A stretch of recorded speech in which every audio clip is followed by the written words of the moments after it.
नमस्कार, स्वागत है आप सभी का वीएनएम न्यूज स्टूडियो में। मैं हूं सपना, लेकर आई हूं दिन भर की खबरें। लेकिन हमेशा की तरह इन दिनों फिर एक बार कोरोना संक्रमण के जो केस हैं या जो मामले हैं वो बढ़ते जा रहे हैं। ऐसे में फिलहाल क्या स्थिति है कोरोना की वो पहले जान ले। विश्व भर में कोरोना के अब तक 12 करोड़ 45 लाख से ज़्यादा मामले दर्ज हो चुके, जबकि भारत में संख्या 1 करोड़ 16 लाख 90 हज़ार के पार चली गई है। गुजरात में अब तक 2 लाख 88 हज़ार से ज़्यादा कोरोना केस दर्ज हो चुके हैं। और अगर हम शहर की बात करते हैं तो वडोदरा में आज कोरोना के नए 118 मामले दर्ज हुए हैं। मामले दिन ब दिन बढ़ते जा रहे हैं। ऐसे में सोशल डिस्टेंसिंग का ध्यान रखें, मास्क ज़रूर पहने और अपने साथ साथ अपने आसपास के लोगों की भी सेहत का और ख्याल रखें, ताकि वो हम सभी अपने आप को कोरोना संक्रमण से बचा सके। आइए रुक करते हैं खबरों की ओर, देखते हैं आज की वीएनएम हेडलाइंस। वडोदरा में कोरोना की फिर एक बार खतरनाक लहर, 450 नर्सिंग स्टाफ स्टैंड बाय पर। कोविशील्ड को लेकर सरकार ने बदला नियम, 28 दिनों की बजाय 1.5-2 महीने में लगेगा दूसरा टीका।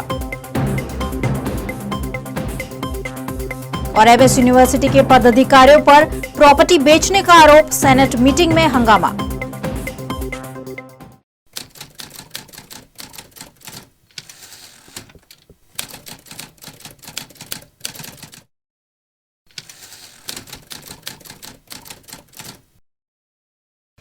कोरोना संक्रमण का प्रतिशत वडोदरा में जिस तरह से बढ़ रहा है, संबंधित अधिकारियों द्वारा लगातार बैठक का आयोजन कर कोरोना संक्रमण को रोकने की तैयारियां की जा रही हैं। वडोदरा शहर में कोरोना वायरस ने फिर से दहशत फैला रखी है। ऐसे में अधिकारियों की समीक्षा बैठकों का दौर भी बढ़ गया है। ओएसडी डॉक्टर विनोद राव ने आने वाली कोरोना स्थिति की पूर्व तैयारियों के भागरूप आज एक बैठक आयोजित की, जिसमें म्यूनिसिपल कमिश्नर पी स्वरूप, मुख्य स्वास्थ्य अधिकारी doctor Devesh Patel, nursing college और पैरामेडिकल कॉलेज के प्रिंसिपल और संचालकों के साथ विचार विमर्श कर नर्सिंग की ट्रेनिंग ले चुके छात्रों को कोरोना ड्यूटी में जोड़ने पर चर्चा की गई। कोविडना जे परिस्थितिने पહોंची वळवा माटे आगोतरू आयोजनना भागरूपे आज ओएसडी विनोदराव साहेबना मार्गदर्शन हेठळ एक मीटिंग योजवामां आवी। आमां लगभग गवर्नमेंट अने प्राइवेटना नर्सिंग अने पेरामेडिकल कॉलेजेसना प्रिंसिपल्स अने एमना प्रतिनिधिओने बोलाववामां आव्या हता अने जरूर जणाय तो એ વધારાના સ્ટાફને આપણે ઉપયોગ કરવાનો જરૂરી પડશે, એના માટે આગોતરું આયોજન કરવામાં આવ્યું। એમાં અત્યારે 475 જેટલા પેરામેડિકલ સ્ટાફ અત્યારે કામગીરી કરી રહ્યા છે અને 450 જેટલા વધારાના જે પેરામેડિકલ આમાં નર્સિંગ એએનએમ્સ બધા આવી જાય, 450 જેટલા નવા એડિશનલ પેરામેડિકલ સ્ટાફને લેવામાં આવશે અને એ બધાને આપણા સ્ટેન્ડ બાયમાં આજથી રાખીએ છીએ। 450 જેટલા જ્યારે પણ જરૂર પડશે ત્યારે આ પેરામેડિકલ સ્ટાફને ઉપયોગમાં લેવામાં આવશે। ને અત્યારે જે આપણા પાસે જે પ્રતિનિધિઓ આવ્યા હતા, લગભગ 12 જેટલા નર્સિંગ કોલેજીસ અને એના પ્રિન્સિપલ્સ આવ્યા હતા। એટલે જરૂર જણાય તો હજુ પણ આપણા વધારા કરવાનું હોય તો કરી શકીએ। આ પ્રથમ તબક્કામાં 450 જેટલા નર્સિંગ સ્ટુડન્ટ્સ, એએનએમ્સ અને અધર પેરામેડિકલ સ્ટાફને આપણા સ્ટેન્ડ બાયમાં રાખ્યું છે।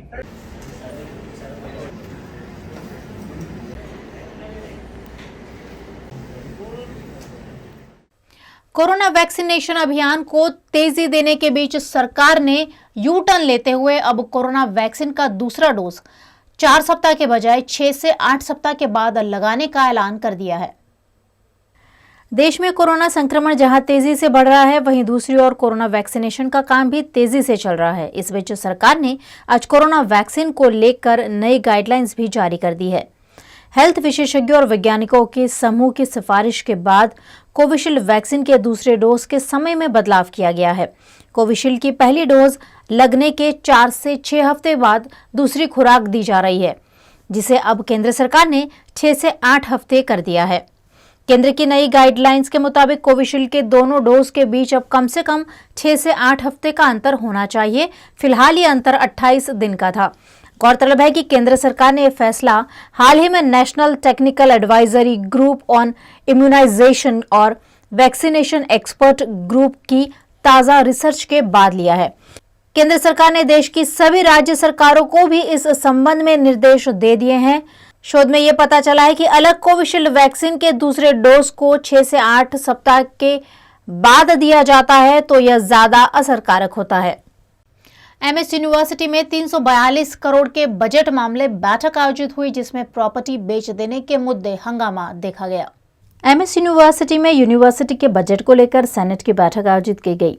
विशेष रूप से बजट के लिए आयोजित इस बैठक में सदस्यों के बीच घर्षण सामने आया। भारतीय जनता पार्टी के समर्थक सदस्यों द्वारा यूनिवर्सिटी की कीमती जमीन बेच दी गई होने के आरोप नरेंद्र रावत द्वारा लगाए गए। नरेंद्र रावत के आरोप के साथ ही बैठक में हंगामा देखा गया, जिसमें मयंक पटेल, मेहुल लखानी और नरेंद्र रावत के बीच तू मैं देखी गई।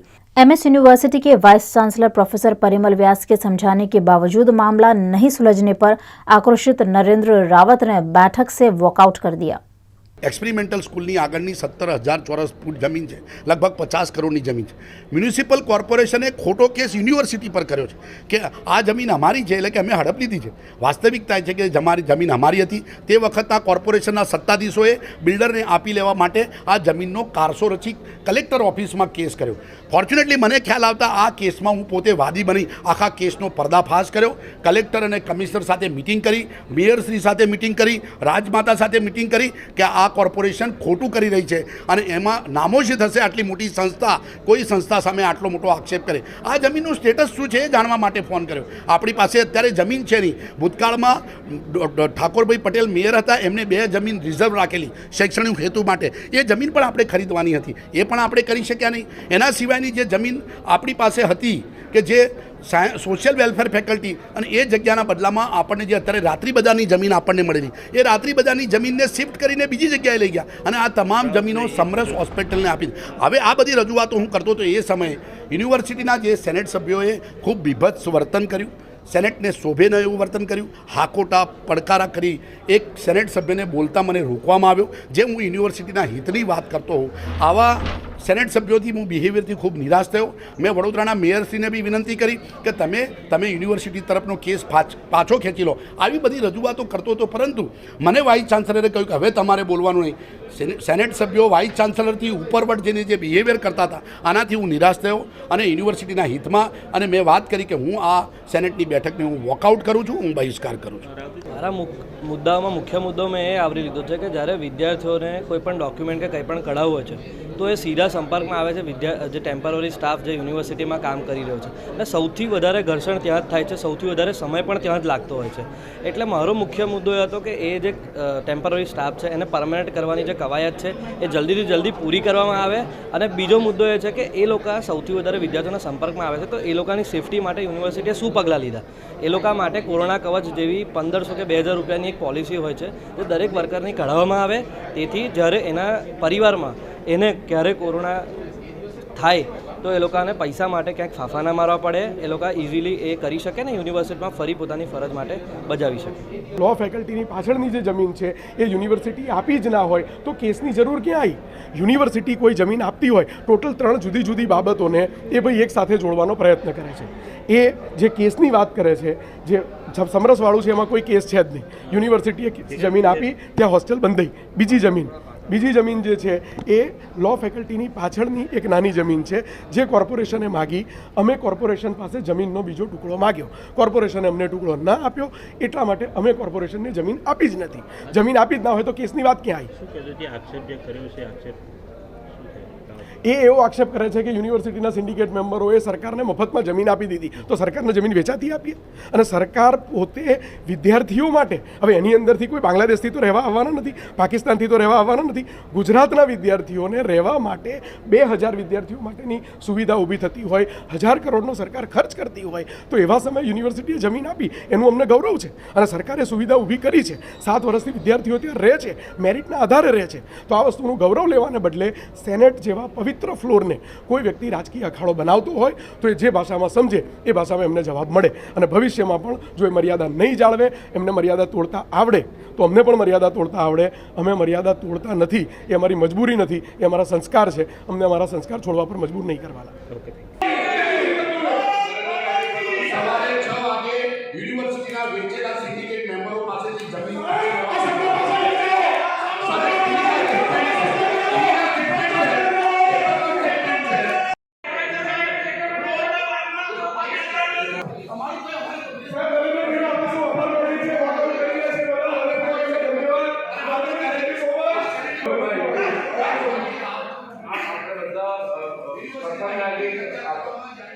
पानी की बूंद बूंद बचाना अब बेहद जरूरी होता जा रहा है और इसी प्रयास के लिए पूरा विश्व 22 मार्च को विश्व जल दिवस मनाता है।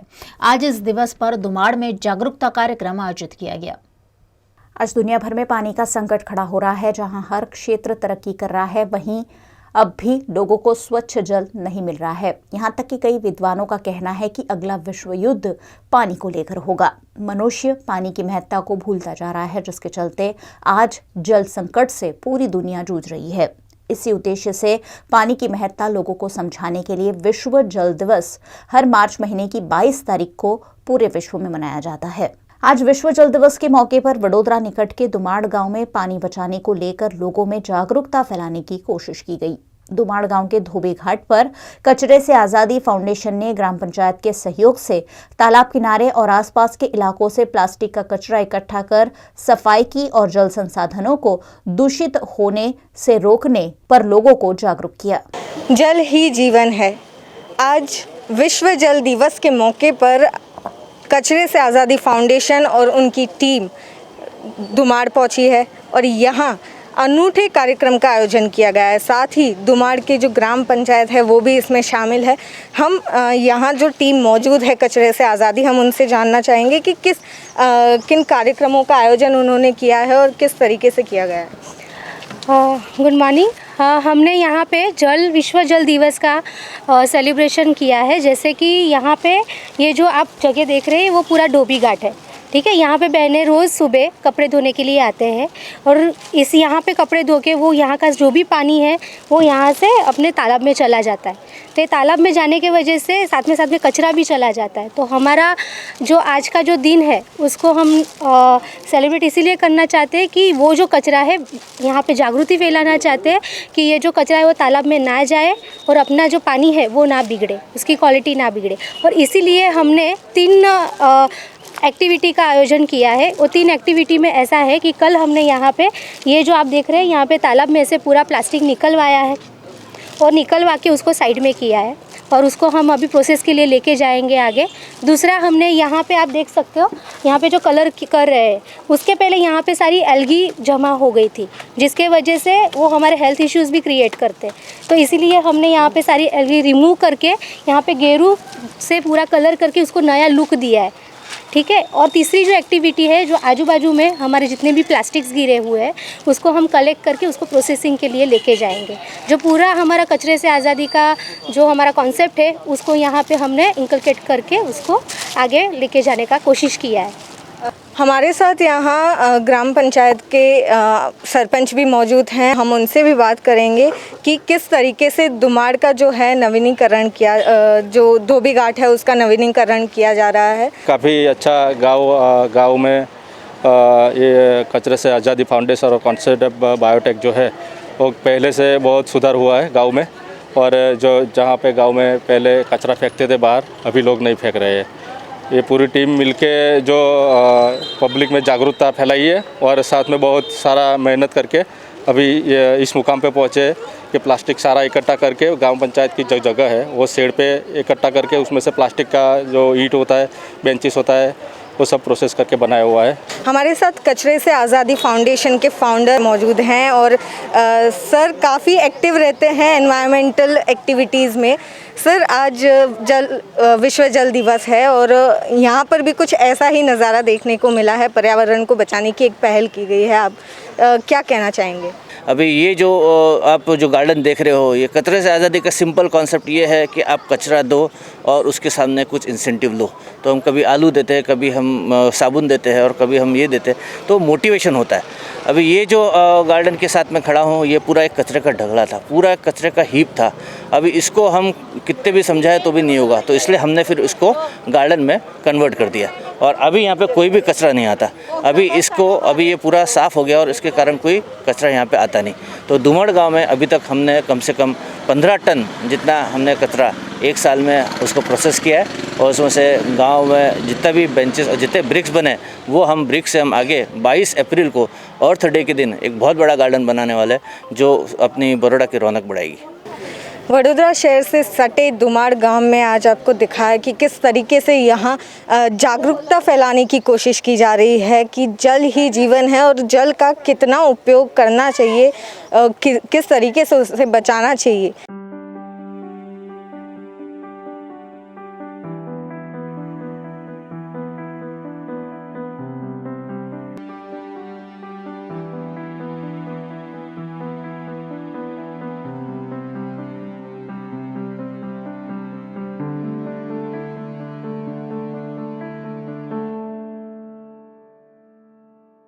वडोदरा महानगर पालिका के अतिक्रमण विभाग की टीम ने फिर एक बार अपना बुलडोजर घुमाते हुए वारसिया इलाके के अतिक्रमण को हटाया। शहर के वारसिया इलाके में सड़क के बीच किए गए कच्चे पक्के अतिक्रमण को वडोदरा महानगर पालिका के अतिक्रमण विभाग की टीम द्वारा धराशायी कर दिया गया। वडोदरा महानगर पालिका के पूर्व जोन के कार्यकारी वार्ड नंबर 2 और टीपी 5 में शामिल 37 मीटर की मुख्य सड़क पर विद्या मंदिर स्कूल से बीएसएनएल जाने वाली सड़क पर ये निर्माण अवरोध रूप साबित हो रहे थे।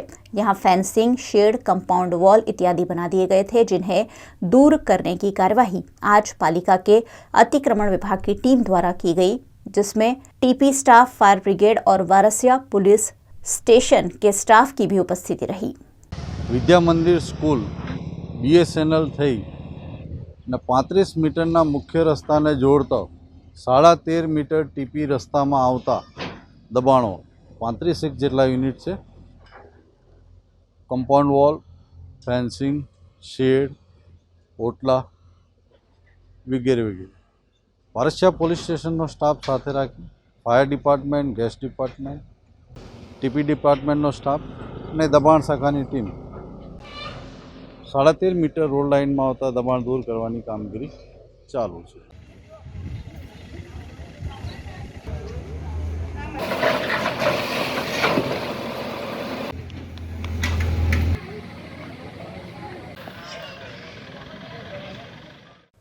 वीएनएम न्यूज में आप देख रहे हैं खबरें। वक्त हो चला एक छोटे से अंतराल का, कहीं जाइएगा नहीं, जल्द लौटेंगे कुछ और खबरों के साथ। आप बने रहिए हमारे साथ। लॉकडाउन के दौरान हमने बहुत सारी रेसिपीज ट्राई की है, कुछ रेसिपीज हमने मॉडिफाई भी की है।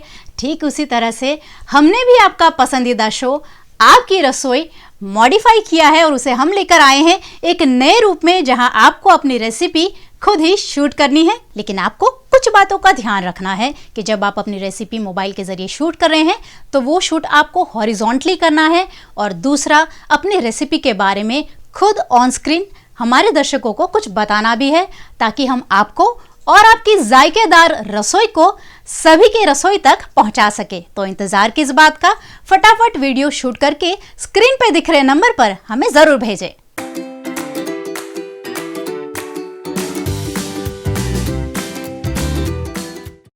रंगों का त्यौहार होली, वीएनएम टीवी किड्स आपके लिए एक नया टास्क लेकर आया है। होली के रंग न्यू आइडियाज के संग। टास्क क्या होंगे ये आपसे शेयर करेंगे हमारे VNM TV kids anchor Hunt के वन ऑफ द विनर्स संस्कार वैष्णव। हाय, मैं तो होली मनाने ही वाला हूँ, पर इस साल इनोवेटिव और क्रिएटिव आइडियाज के साथ, और आप सबको भी होली तो मनानी ही पड़ेगी।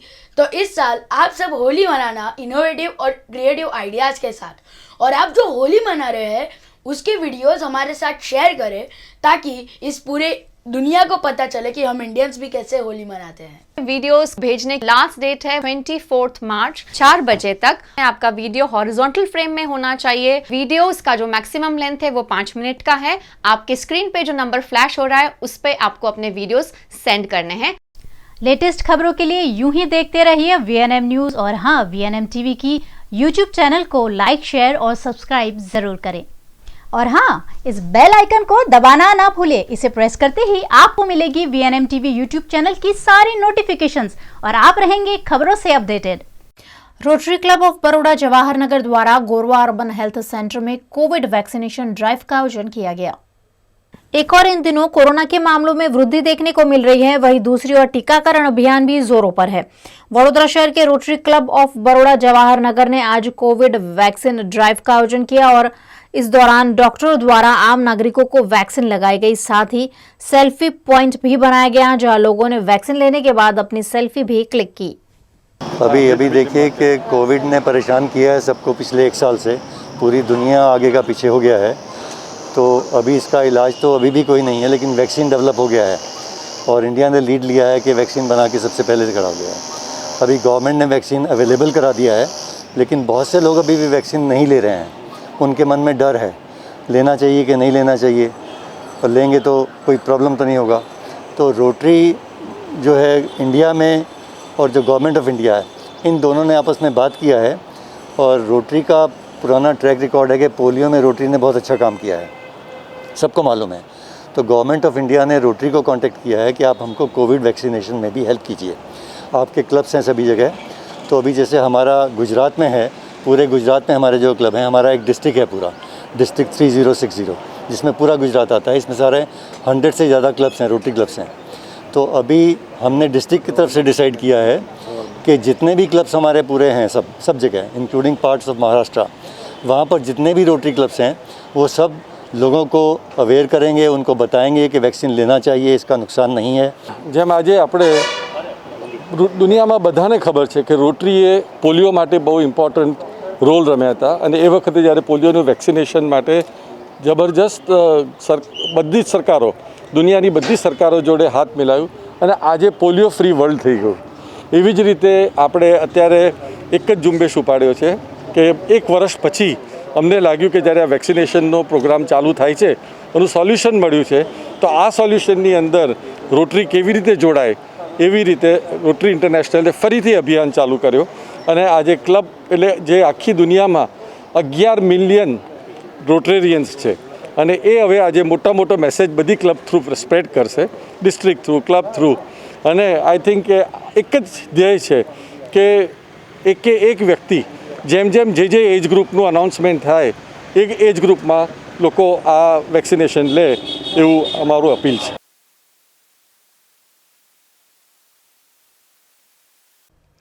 पूरा विश्व आज वर्ल्ड वाटर डे मना रहा है और ऐसे में शहर के सबसे बड़े सरकारी अस्पताल में पीने के पानी की सुविधा भी नहीं होने की बात सामने आई है। शहर के एसएसजी अस्पताल के कोविड सेंटर में लगे हुए पानी के कूलर बंद स्थिति में है। कोविड सेंटर में आने वाले मरीजों को पानी खरीद कर लाना पड़ता है। वही रुक्मिणी चिनानी प्रस्तुति गृह के सामने जो आरओ प्लांट रखा गया है, वहां गंदगी, मच्छर और कीड़ों की भरमार है। पानी जैसी बुनियादी सुविधाएं वडोदरा शहर के सबसे बड़े सरकारी अस्पताल में नहीं मिल रही है, जिस पर सामाजिक कार्यकर अतुल गामेची ने आपत्ति जताई। आज विश्व वॉटर डे एटले के जल एज जीवन नो दिवस है। पूरा विश्व में जयरे मनाववामां आवे छे त्यारे आज वडोदरा शहरना सर साजिया जनरल होस्पिटल में आज मुलाकात लेता जोवामां आव्युं छे। कोविड केयर सेंटरनी सामे नीचे जे पण पाणीना कूलरो हता, कूलरो तद्दन बंद हालतमां छे, बगड़ी गयेला हालतमां छे। पीवाना पाणीनी त्यां समस्या छे, लोकोने पीवानुं पाणी त्यां मळी नथी रह्युं। बीजी बाजु रुक्ष्मणी चेनानी प्रसूति गृह है, त्यां आगाड़ी नाना बाळकोनो जे जन्म थाय छे तेनी सामे पीवाना पाणीनी व्यवस्था करवामां छे। आरो सिस्टम लगाववामां आवी छे, परंतु आरो सिस्टम ज्यां लगाववामां त्यां नीचे गंदकीना थर जामी गया छे, मच्छरोनो जीवातोनो त्रास थई गयो छे। ज्यां स्वच्छतानी वात आवे, पीवाना पाणीनी वात आवे त्यां स्वच्छता होवी जोईए, परंतु अहींया गंदकीना थर जामेला छे। अहींया 100 रूपियानो दंड लख्यो छे, परंतु आ 100 रूपियानो दंड सर साजिरावना सत्ताधीशो पासे लेवो जोईए तेवुं अमारुं मानवुं छे। आ गंदकी जो वहेलामां वहेली तके दूर करवामां नहीं आवे तो जे रीते कोरोना फैलावो छे ए रीते वधुमां वधु बीजा रोगो फैलाशे तेवुं अमने लागी रह्युं छे। सर साजिरावना सत्ताधीशोने विनंती छे के वहेलामां वहेली तके जे कूलरो बंध छे, उनाळानो समय छे, कूलरो चालू करवामां आवे, साथे अहींया जे रुक्ष्मणी चेनानी छे त्यां साफ सफाई करवामां आवे तेवी अमारी मांग छे। अहींया गंदकी नहीं करवी, गंदकी करवाने दंडने पात्र छे 100 रूपिया दंड, परंतु अहींया कोई जातनी सफाई थती नथी तो गंदकी कोण करवानुं? एसएसजी होस्पिटलना तंत्र द्वारा अहींया रोज साफ सफाई करवानी, परंतु सफाई नहीं करता, जेना कारणे गंदकी थई छे। बोर्ड पण एमनुं नीचे पड़ी गयुं, तंत्र जवाबदार छे, नागरिको जवाबदार नहीं। वडोदरा में बढ़ रहे कोरोना कोहराम के बीच कोरोना टेस्टिंग के लिए अर्बन हेल्थ सेंटर के बाहर लोगों की लंबी लंबी कतारें देखने मिल रही है।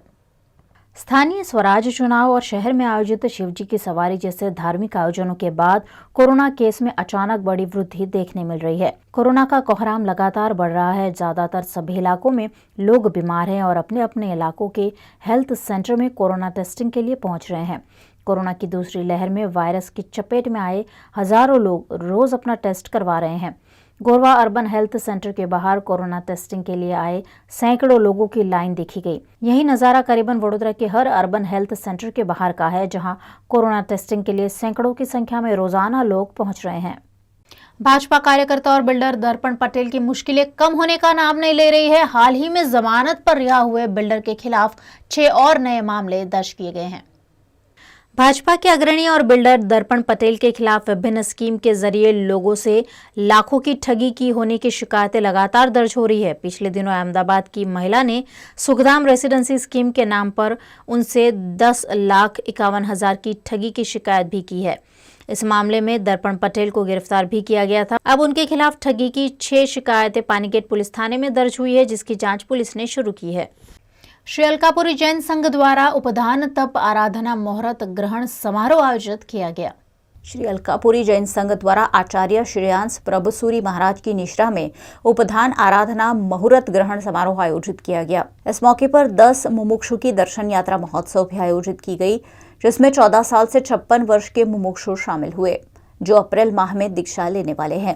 दिवालीपुरा से अकोटा गाय सर्कल तक इन मुमुक्षुओं की शोभा यात्रा निकाली गई और उनका सम्मान भी किया गया। આજે સવારમાં સાહેબ શ્યાસજી મહારાજ સાહેબ અમારે ઘરે નિસક સોસાયટીમાં પધાર્યા, ત્યાંથી સામૂહિક ચડી અલકાપુરી સંઘમાં સાહેબનો પધરામણી થઈ। ત્યાં મંગળ મુહૂર્તના વધામણા થયા। મંગળ મુહૂર્ત ઉદ્દામ તપ મણિલક્ષ્મી તીર્થ મુકામે આગામી 9 ડિસેમ્બર 2021માં પહેલું મુહૂર્ત આવેલું છે। તેની માળ 26 જાન્યુઆરી 2022ને માળા આરોપણનો દિવસ છે। સકળ સંઘને આ ઉદ્યાનમાં અમારો પરિવાર ભાવભર્યું આમંત્રણ જોડાવા માટે આપે છે। સર્વ આરાધના કરવા માટે અને આ અલકાપુરી સંઘમાં શ્રેયાસજી મહારાજનો ચોમાસુનો લાભ અલકાપુરી સંઘે અમારા પરિવારને આપીને અમારા ઉપર ખૂબ ઉપકાર કર્યો છે। બધાએ ચાતુર્માસમાં સાહેબની પ્રવચનને સાધન ભક્તિનો લાભ આપવા અને ઉપદાન તપમાં બધાએ સકળ સંઘને જોડાવા માટે અમારો શ્રેયો વર્ધમાન પરિવાર ભાવભર્યું આમંત્રણ આપે છે। શ્રેયો વર્ધમાન પરિવાર મુંબઈ વડોદરા સ્થિત આજે ગુરુ ભગવંતોના પગલાંના વર્ધાપનના પ્રસંગે શ્રી અલકાપુરી જૈન સંઘને વિનંતી કરતાં એમની વિનંતીનો સ્વીકાર થયો। ગુરુ ભગવંતો પધાર્યા। ગુરુ ભગવંતોને ધ્યાન તપની આરાધના કરાવવાની નિશ્રા આપવા માટેની વિનંતી થઈ અને ગુરુ ભગવંતે સહર્ષ અનુમતિ આપી એના મંગલ મુહૂર્ત આપ્યા છે। આજે 10 મુમુક્ષુઓ જે નજીકના ભવિષ્યમાં દીક્ષા લેવાના છે એમના પણ બહુમાનના પ્રસંગ શ્રી સંઘના ઉપક્રમે સંપન્ન થયા છે।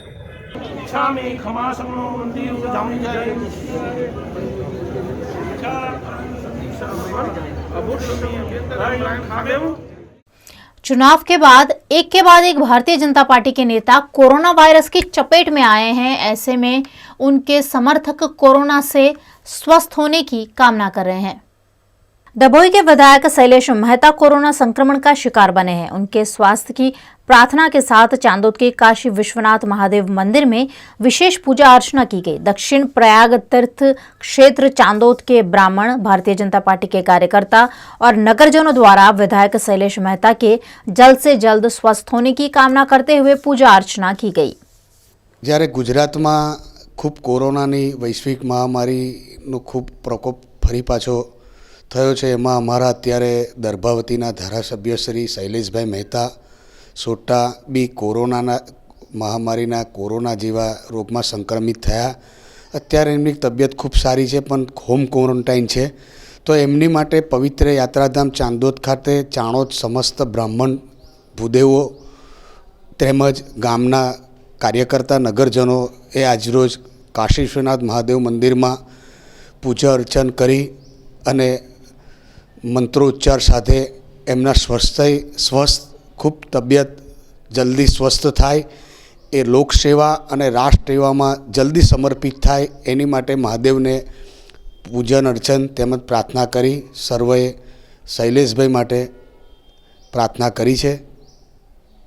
स्कूल में एक साथ पढ़े हुए मित्रों से अगर 50 साल बाद मिलना संभव हो जाए तो इससे बड़ी खुशी और क्या होगी। हालोल में एक ऐसा ही रीयूनियन पूर्व छात्रों द्वारा आयोजित किया गया। हालोल की एमएस हाई स्कूल में 50 साल पहले 1971 में एसएससी बोर्ड में अभ्यास कर अलग अलग क्षेत्र में व्यस्त हो गए छात्रों का स्वर्ण जयंती स्नेह सम्मेलन हालोल के पावागढ़ रोड स्थित साईं मंदिर में आयोजित किया गया। इस स्नेह मिलन समारोह में 165 छात्रों में से 65 छात्रों की उपस्थिति रही। 50 साल पहले एक साथ पढ़े हुए पूर्व छात्र एक दूसरे से मिलकर काफी खुश हुए। उम्र के ढलते हुए पड़ाव पर मिलकर ये सभी लोग काफी खुश दिखे और अपनी स्कूल लाइफ की यादें सभी ने ताजा की। इस दौरान उन्हें पढ़ाने वाले 3 शिक्षकों का सम्मान भी किया गया। इस रीयूनियन कार्यक्रम में मनोरंजक कार्यक्रम भी आयोजित किए गए। હાલોલ MS હાઈસ્કૂલમાં 1971માં જે વિદ્યાર્થીઓ SSCમાં ભણતા હતા તેઓને આજે 50 વર્ષ પૂરા થયા 1921માં તે સંદર્ભે એક સ્નેહ સંમેલનનું આયોજન અહીં હાલોલમાં સાઈ મંદિરના પ્રિમાઇસીસમાં કરવામાં આવ્યું। તેમાં હાલોલ ઉપરાંત બહારથી પણ ઘણા બધા વિદ્યાર્થીઓએ હાજરી આપી। કુલ 62 વિદ્યાર્થીઓ ટોટલી હાજર રહ્યા અને સૌ અહીં આ કાર્યક્રમમાં અમારા જૂના શિક્ષકો શ્રી ઇન્દ્રવર્ધન શાસ્ત્રી, શ્રીમતી વિનોદબેન અને શ્રીમતી ડોલીબેન ભગવાગરનું અમે અભિવાદન કર્યું અને દરેક વિદ્યાર્થીઓએ પોતાના સંસ્મરોને વાગોળ્યા અને દરેક વિદ્યાર્થીઓનો પરિચય આપવામાં આવ્યો। તેમના જૂના એ વખતના ફોટા 1971 વખતના ફોટા બધા ડિસ્ટ્રીબ્યુટ કરવામાં આવ્યા। તે ઉપરાંત તેમની એક ડિરેક્ટરી બનાવેલી છે એ બધાને આપવામાં આવી। लेटेस्ट खबरों के लिए यूं ही देखते रहिए VNM न्यूज़ और हाँ VNM टीवी की यूट्यूब चैनल को लाइक, शेयर और सब्सक्राइब जरूर करें। और हाँ, इस बेल आइकन को दबाना ना भूलिए। इसे प्रेस करते ही आपको मिलेगी VNM टीवी यूट्यूब चैनल की सारी नोटिफिकेशंस और आप रहेंगे खबरों से अपडेटेड। ये थी दिन भर की खबरें। वर्ल्ड वाटर डे आज इसे मनाया गया, लेकिन ये सिर्फ आज तक सीमित नहीं रहना चाहिए। हमें हमेशा ये ध्यान रखना है कि पानी आज है, कल नहीं भी हो सकता है। इसे हम कैसे बचाएं, हर हाल में हमें ये कोशिश करती रहनी चाहिए। और खबरों के साथ आपका जो नाता है वो लगातार बना रहेगा हमारी यूट्यूब चैनल और फेसबुक पेज पर। मुझे दीजिए इजाज़त, नमस्कार।